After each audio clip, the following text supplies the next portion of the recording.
Ассаламағалейкум ардақта ағайын. Қазспорт телеарнасының патша көңілді көрермендері, сіздердің назарларыңызды көкпардан ересектер арасындағы ел чемпионаты, міне ақтық ойындарға да жақындап қалған тұс, әлі де болса сол жартылай финалдық кездесу үшін болып жатқан бәсекелер.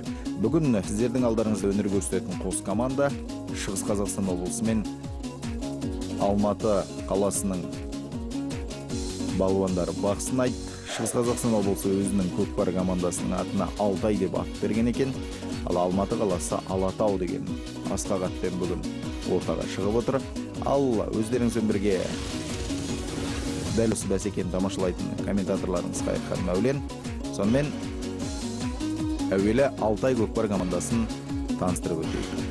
Алтай: Қанат Бекатов, Жақсылық Амалбеков, Арман Жамалбеков, Әлшер Ермахамбетов, Дарын Ахмадиев, Айдын Қоқымбаев, Мақсат Арынов, Жарқын Жаңбыршин, Дархан Жаңбыршин, Арман Тұрашев, Ербол Бейсенбаев, Қайрат Абсалямов. Міне осы тізімде өнер көрсетеді команданың жетекшісі Қанат Абсалямов, ал команда жаттықтырушысы Қанат Бекатов.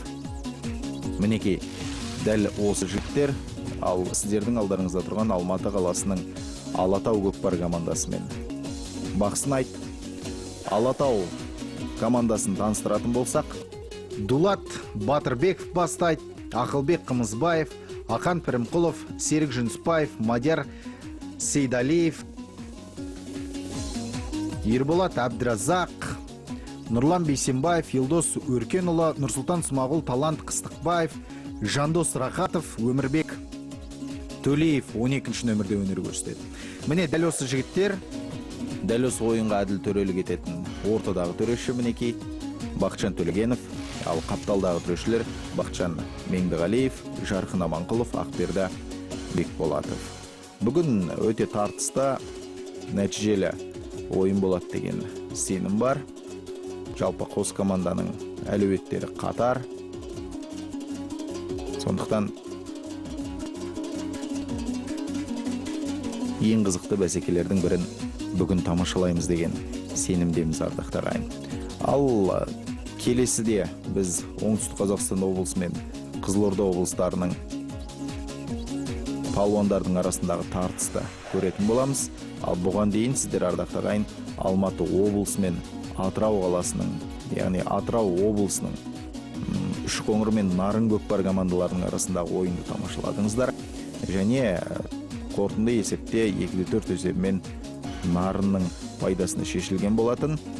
Ал бүгін Шығыс пен Алматы, бірі Алтай Тарбағатай тауларының етегінде жаттығатын болса, екіншісі Қарталатаудың жағасын жайлап жатқан өңірде жаттығатын жігіттер. Таудың жігіттері, екі өңірдің де палуандары. Сондықтан бүгінгі ойындағы кіл мықтылардың арасынан шын мықтыны анықтайтын боламыз.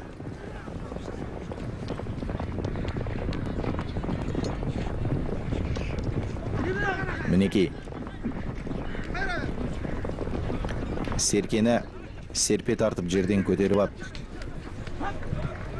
бірден Қазандыққа қарай беттеп бара жатқан Алматы қаласының Алатау көкпар клубының жігіттерін көріп отырсыздар.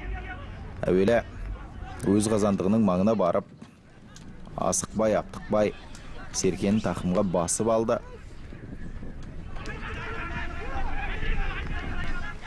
Бірақ қазір кішкене қақтығысып қалған сәтті көріп отырсыздар. Міне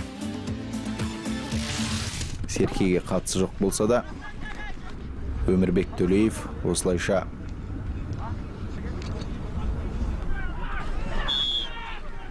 өзінің ереже бұзғанына куә болдық.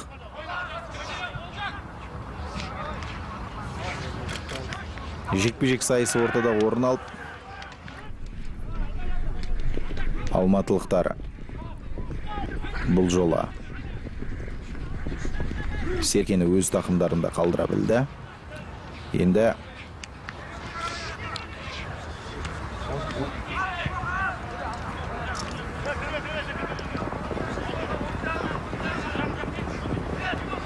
қазандыққа қарай беттеуге тиісті.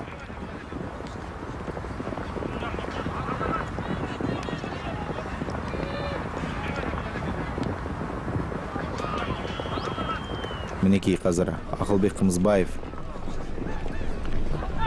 Серкені тақымға басып жүйткіп бара жатқан сәтінде шығыстың қорғаушылары қапталынан қағып Серкені ойын алаңының сыртына шығарып жіберді.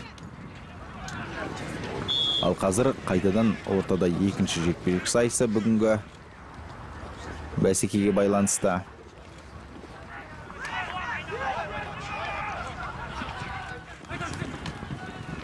Дархан Жаңбуршин, Нұрлан Бейсенбаев ортада тамаша жекпе-жек сайысын өткізді. Алматылықтар Серкені жерден көтерген еді, алайда Жақсылық Амалбеков қазір Серкені өз тақымына басып алды және дәл қазандықтың түбіне келіп жиегіне тастап кеткен сәтті көріп отырсыздар. Дарханға қазір сәл ғана итере қалу керек еді Серкені. Бірақ Алматының жігіттері бұл жерде қорғанысты күшейтіп алды. Және қарымта шабуылға беттеп барады. Алайда ойын алаңның сыртына шығарып жіберуге тырысқан Серкені, алайда жерге қалдырып кетті. Дәл осы жерден бәсеке жалғаса беретін болады. Ешқандай да тоқтатылмайды.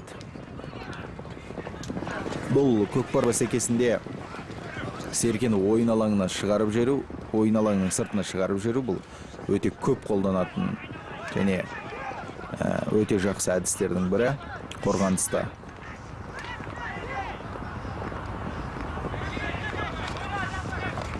Бірден екпінін қайтаруға болатындай. Қазір қазандықтың түбіндегі арпалыс өздеріңіз көріп отырсыздар. Міне қандай тамаша талас Серкеге деген. Шығыстықтардың тақымындағы Серке Алатаудың қазандығына әлі барар емес. Қорғаныстары мықты. Әсіресе міне 6-шы нөмірдегі Нұрлан Бейсенбаев көбінде.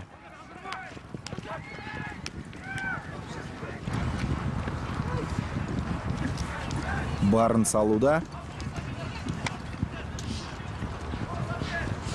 Қорғаныс үшін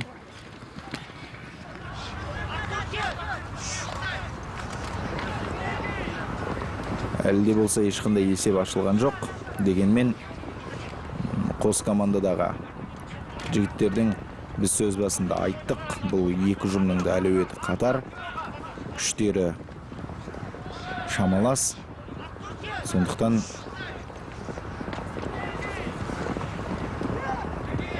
әзірге айтарлықтай есеп көрсеткішінің өзгерісі болып жатқан жоқ. Мінекей алдын ашып қарсыластарының қазандыққа қарай шығыстың шынарлары шабуылға көшті.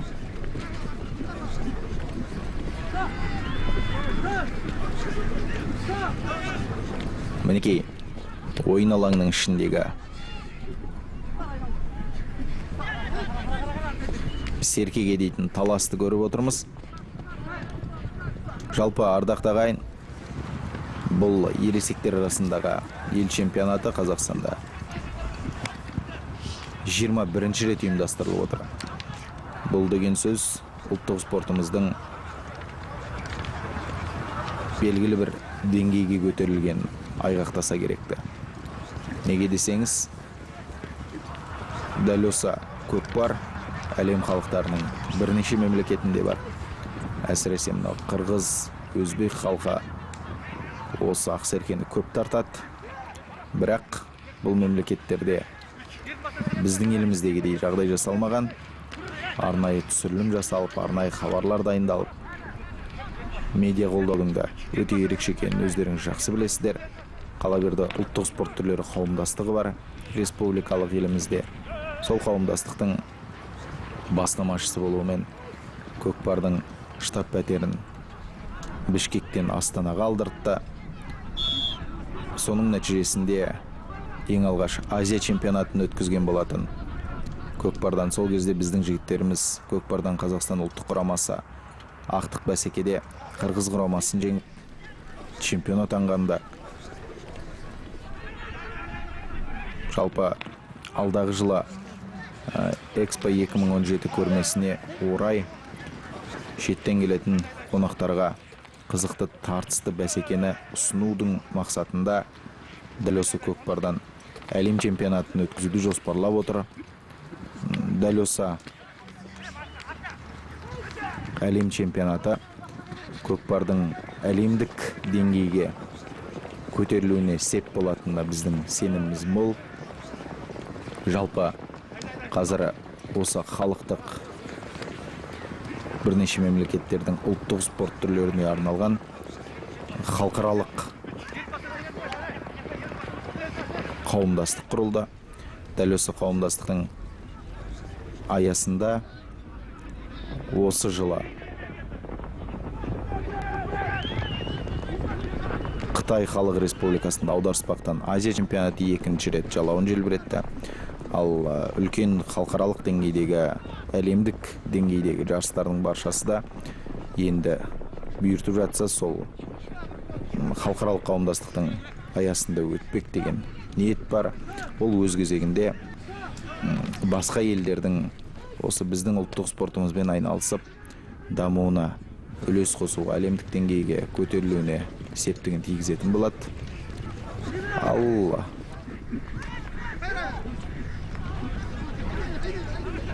ойынға қайта оралатын болсақ, қазір күш сынасқан Алтай мен Тарбағатайдың бауырынан келген Алатаудың етегіндегі жігіттер жалпы көкпар тартудағы әдіс тәсілдерінің бір екенін, қала берді күштерінің де шамалас екенін білдіруде. Әзірге ешқандай да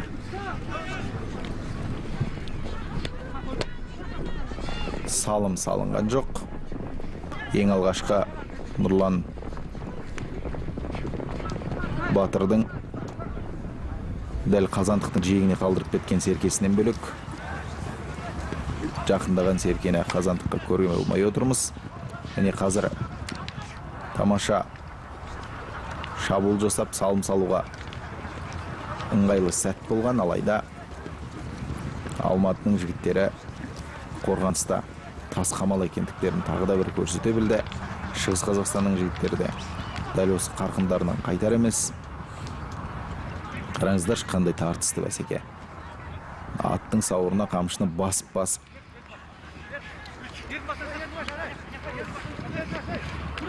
жылқыны қазандықтың тура түбіне алып келгенімен жігіттердің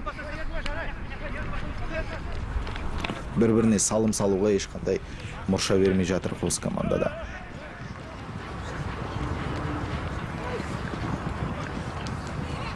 Әрине, мұндай тартысты ойындар біздің көкпар командаларының қай-қайсысының бір-бірімен кездессе де орын алатын жайт екені белгілі.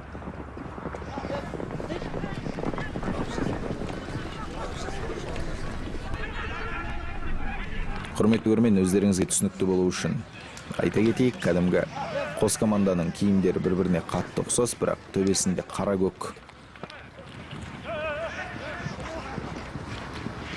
тігілген киім үлгісі. Бұл шығыс қазақстандықтардың Алтай командасына тиесілі. Ал Алатаудың жігіттері сол қара көгі жоқ, күлгін түсті киім киген. Сіздер шатысып кетпес үшін айтып отқан жайымыз бар. Сонымен Шығыс Қазақстан облысының палуаны дәл қазір Жақсылық Амалбеков астындағы тізгіндеген боз тұлпармен серкен тақымға басып шабуылға шықты. Қараңыздар, алдына өңгеріп алды қазір.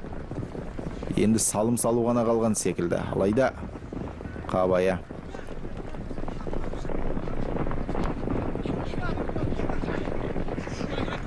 аттың тізгініне ие бола алмай қалған жайы бар. Бұл әрине негізінен аттың үстіндегі ерге қонып отырып өз айтқанына жүргізе білу тұлпарда. Бұл көкпаршының ең басты міндеті. Ортада жекпе-жек сайысы ойын алаңының сыртына шығып кеткенін көрдіңіздер. Мақсат Арынов, Ақылбек Қымызбаев екеуінің арасындағы таласта Алматы қаласының палуаны Ақылбек Қымызбаевтың мерейі үстем болып Серкен тақымға басып алды. Алайда бұл шабуылдан да ешқандай нәтиже шықпады. Ортада қайтадан жекпе-жек сайысы болады. Жалпы бүгінгі ойын барысындағы көп уақыт осы шабуылдың қарсы өтіне шығуға емес, жекпе-жек сайыстарына, сол қалың доданың арасындағы тартыспен өрбуде. Міне Ақылбек Қымызбаев пен Мақсат Арынов қайта ортадағы шеңберге шыққан болатын. Нәтижесінде тағы да бірінші жолғы жағдай қайталанды. Қазір Серкені тақымға басып тұр. Аттың сауырына қамшымен басып бауырынан етіктің өкшесімен теуіп алға шығып кету керек болған Ақылбек Қымызбаев, бірақ шығыстың жігіттері жанынан қалар емес. Өмірбек Төлеев қазір Ақылбек Қымызбаевқа барынша көмек көрсетуде.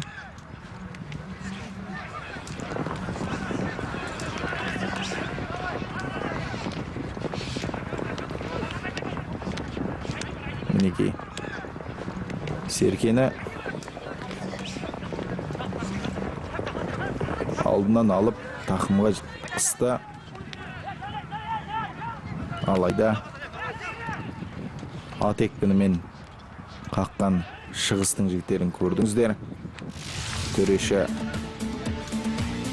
оған барынша жаза қолдануға тырысады. Егер ойын ережесіне сай емес болса, міне аттың алдынан көлбеңдеп шыға келуге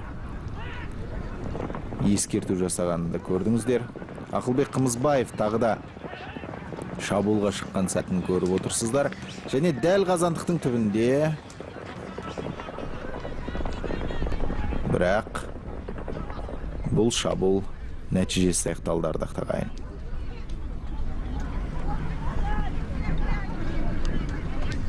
Дәл осы чемпионат аяқтала салысымен, ардақтағы ағайын, бұйыртса Шымкент қаласында қазан айының орта тұсынан бастап 10 күн бойы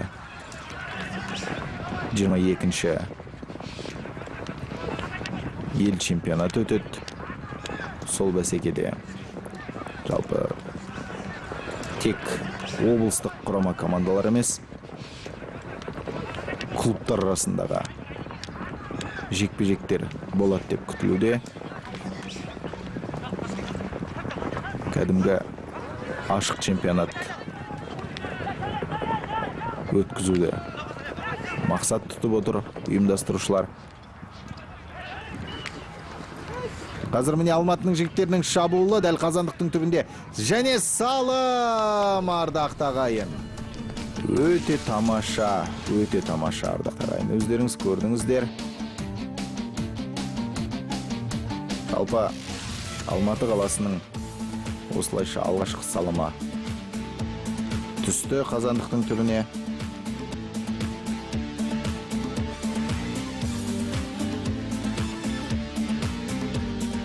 Бұл өз кезегінде балуандардың арасындағы мықты бәсекені қорытындылаған алғашқы тайм болды. Мінекей алғашқы жасалған шабуылдың нәтижесі аяқталған көрінісі, және алматылықтар 1-0 есебімен бірінші кезеңді аяқтады.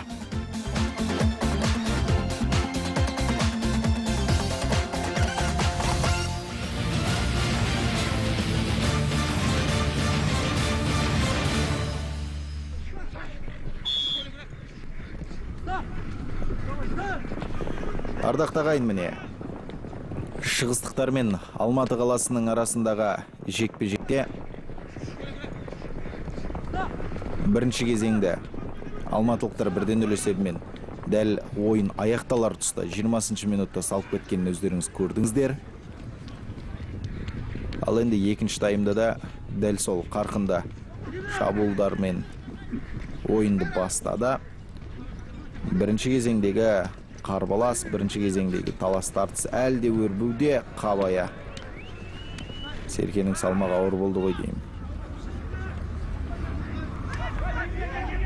Нұрсұлтан Смағұл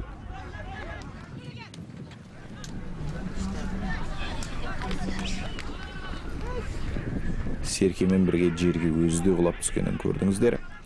Есесіне Шығыс Қазақстанның жігіттері қазір қарымта шабуылға кірісті.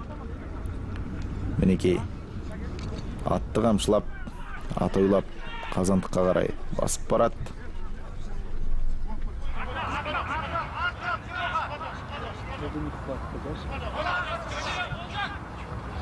Жирен басқамен Қазандықтың түбіне келіп қалған сәтті де көріп отырсыздар.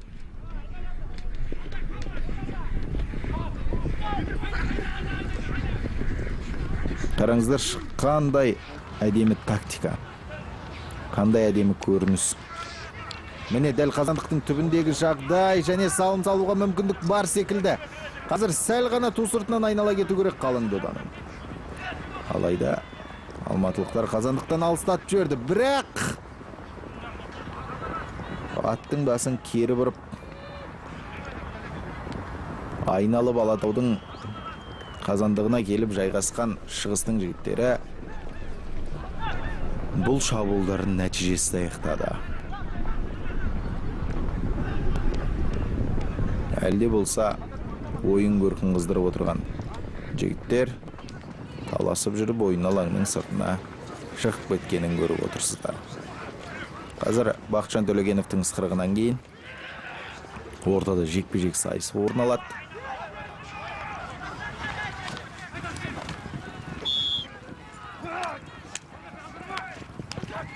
Міне Ақылбек Қымызбаев Дарын Ахмадиевпен шығып тағы да жеңіске жетті.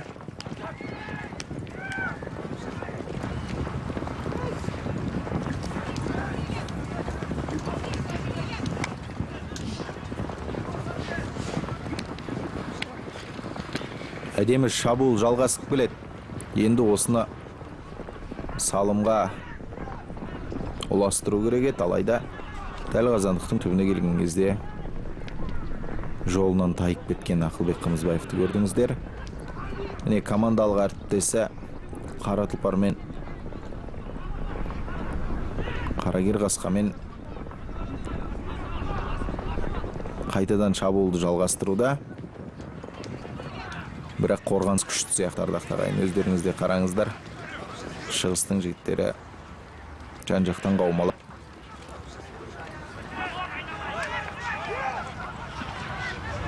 алматылықтардың бетін қайтарып тастағандай.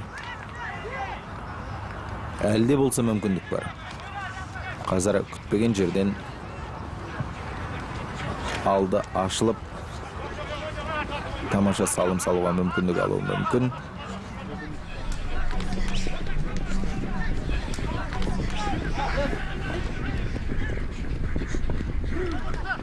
Десек те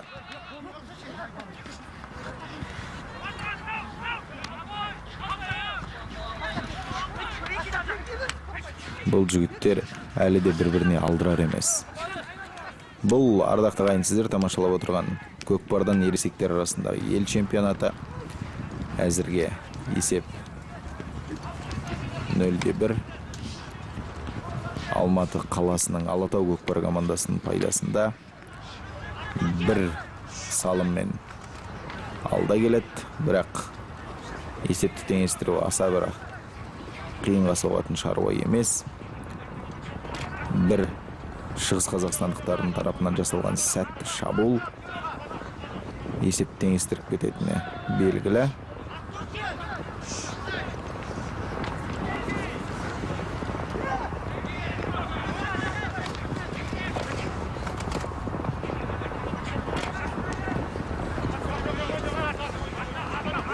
Сондықтан қос команданың жігіттеріне де барынша ширақ қимылдау керек. Дәл қазандықтың түбінде міне салым, ардақты ағайын. Шығыс Қазақстан облысының палуаны мінекей. Өздеріңіз көріп отырсыздар. Жақсылық Амалбеков. Бұл спортшы 1989 жыл туған. Қараңыздаршы, айналдырып тұрып қалай Серкені қазандықтың дәл ортасына түсірді. Астындағы көгершін атты тұлпарымен осылайша есепті 1-1-ге жеткізді.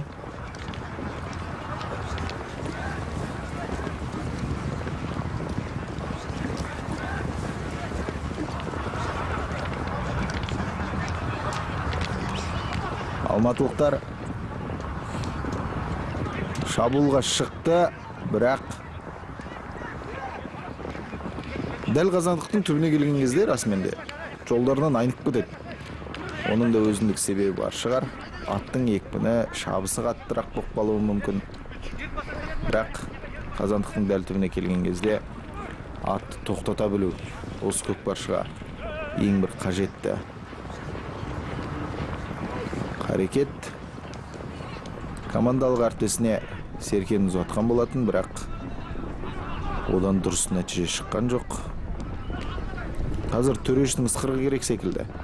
Себебі Серке ойын алаңның сыртына шығып кетті. Әрине, оны байқаған қырағы, төрешілер қапталдағы да, ортадағы да ойынды жекпе-жек алаңынан жалғастыру шешкен екен. Ақылбек Қымызбаев Арман Тұрашевпен айқасқа шықты.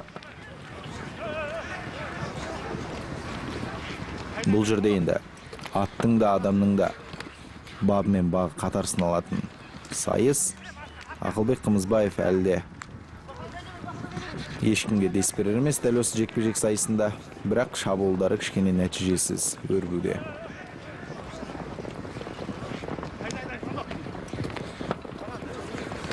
Командалық әріптесіне ұзатып Нұрлан Бейсенбаевқа. Дәл қазандықтың түбіне Серкені алып келген, алайда әзірге нәтижелі салым болған жоқ.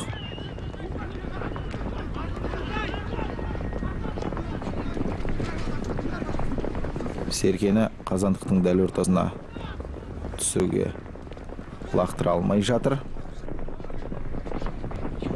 Қалың доданың арасындағы арпалыс, жеңіске дейтін құштарлық. Міне, жігіттердің осындай екпініне байқауға болады. Жан-жағынан қаумалап көп алматылықтардың шабуыл бәсеңсітуге барын салған Алтайдың жігіттерін көріп отырмыз.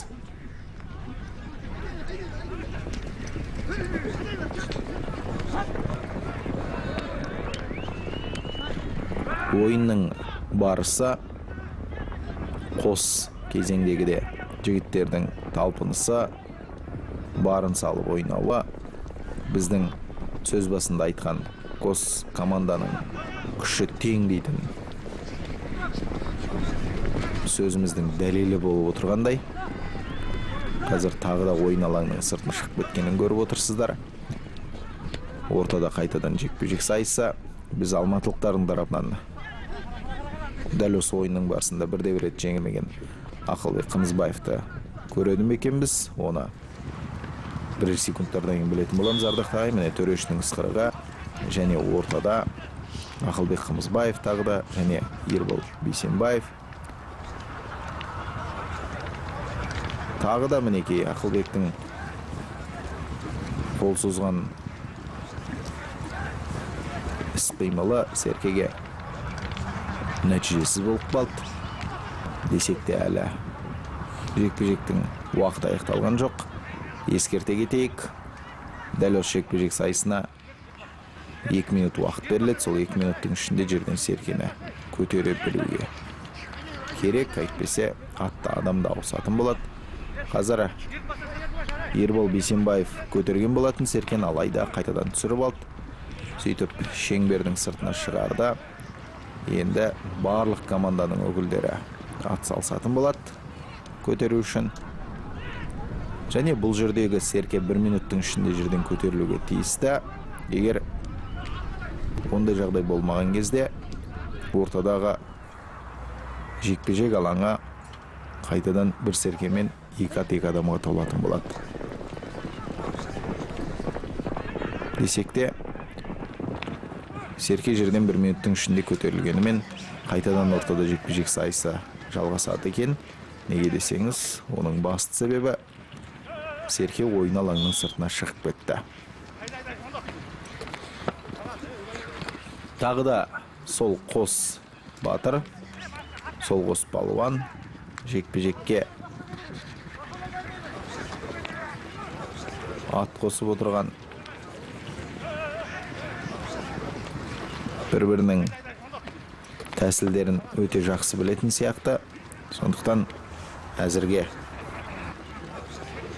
жерде жатқан серкеге еңкеюге қатты бір құлшыныс білдірер емес. Бастысы дұрыс жағдай жасай білу керек болып тұр екеуіне де. Бірақ шығыстың қарагер қасқа тұлпары өте қолайлы екен жекпе-жек сайысына. Десек те, Ақылбек Қымызбаевтың бұл жерде ептілігі мен шеберлігі, тәжірибесі жеңіп кеткен сыңайлы көрінеді.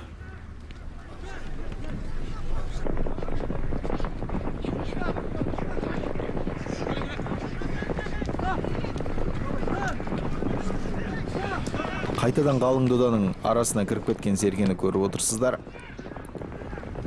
Нағыз күштілікті, ептілікті, бап пен бақтың қатар шабуын талап ететін спорт қой көкпар деген. Алматы облысының балуандары серкені тақымға басқан, алайда дәл жиекке тастағанын көріп отырсыздар. Ойын алаңының қызыл жалаудың түбіндегі айқас. Ат тұяғының астында жаншылған серке кімнің тақымына түсер екен? Міне, Алматының жігіттері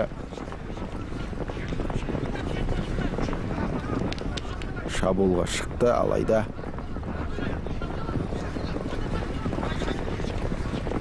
Алтай командасының қорғанысы өте мықты.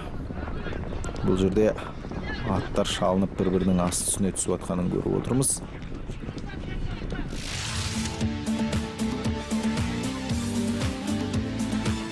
Ешқандай да аттың екпіні менге соғуынан емес, ыңғайсыз қимылдағанның нәтижесінде болып жатыр. Бақытжан Төлегеновтың өзі серкені көтеріп ортаға тастағанын көрдіңіздер.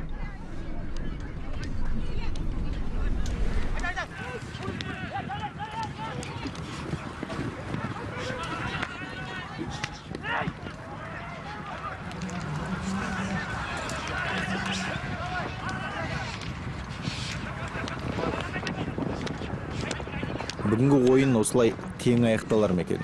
Әлде бір салыммен болсын суырылып алға шығатын команданың өкілдерін көре алмай отырмыз. Қайтадан серке ойын алаңның сыртына шығып кеткен сәтке куә болдық. Енді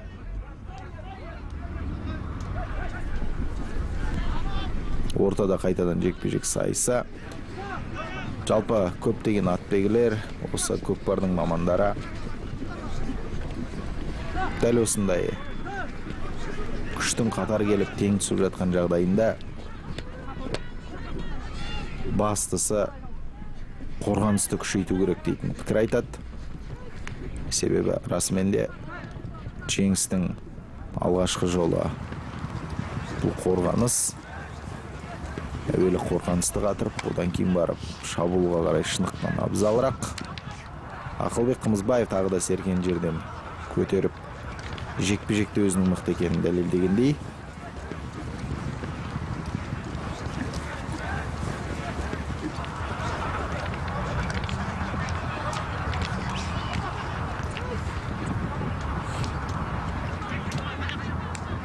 Қабая, қараңыздаршы, кәдімгі конкурға секіретін аттар сияқты қазандықтың үстімен жүріп өтіп бара жатқан шығыстың тұлпарларын көріп отырмыз.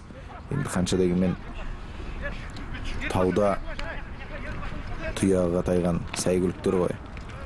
Сондықтан бұл қазандықтың үстінен қарғып өту бұл тұлпарлар үшін үйреншікті жағдай десек те артық айтқанымыз емес шығар. Сонымен екінші кезеңнің де аяқталуына көп уақыт қалған жоқ. Алайда Серке қос команданың қазандығын бір реттен көрді. Екінші рет жол түспей жатқанын байқап отырмыз. Тағы да ортада жекпе-жек сайысы Жарқынмен тайталастырған Нұрлан. Серкені алып дәл қазандықтың төбіне келіп жайғасты. Бірақ шығыстың жігіттері шабуыл жасауға мұрша берер емес. Қорғаныстар өте мықты, қарап алсаңыздар. Тақымға басып асықпай қаргер тұлпардың бауырына Серкені сездіріп, қазандыққа қарай ұмтылып бара жатқан Алматының жігіттері дәл қазандықтың түбіне келген кезде осы аттың екпінін баса алмайтын өкінішті ақ. Міне салым салуға тамаша мүмкіндік еді, алайда алыстатып жіберді. Бұл қалыңның көптің үстінен асырып қазандықтың ішіне тастау. Ол қиынның қиыны. Есесіне шығыстықтар қарымта шабуылды бастады. Алдына өңгеріп алды, қазір көріп отырсыздар. Енді салым салу ғана қалды. Міне қазір тастау керек, бірақ Алматының жігіттері алдынан кес-кестеп шыға келгенін өздеріңізде көрдіңіздер. Және Серкені ойын алаңның сыртына шығарып жіберді. Ортада қайтадан жекпе-жек сайысы болуға тиісті.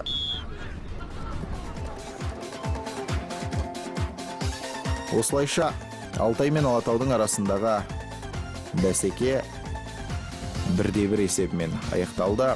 Бұған дейінгі жинаған ұпайлары мен төрешілер кімнің алға шығатынын айтатын болады. Бұл көкпар бағдарламасы біздің негізгі мақсат өздеріңізбен жеңіске бірге жету. Аман сау болыңыздар.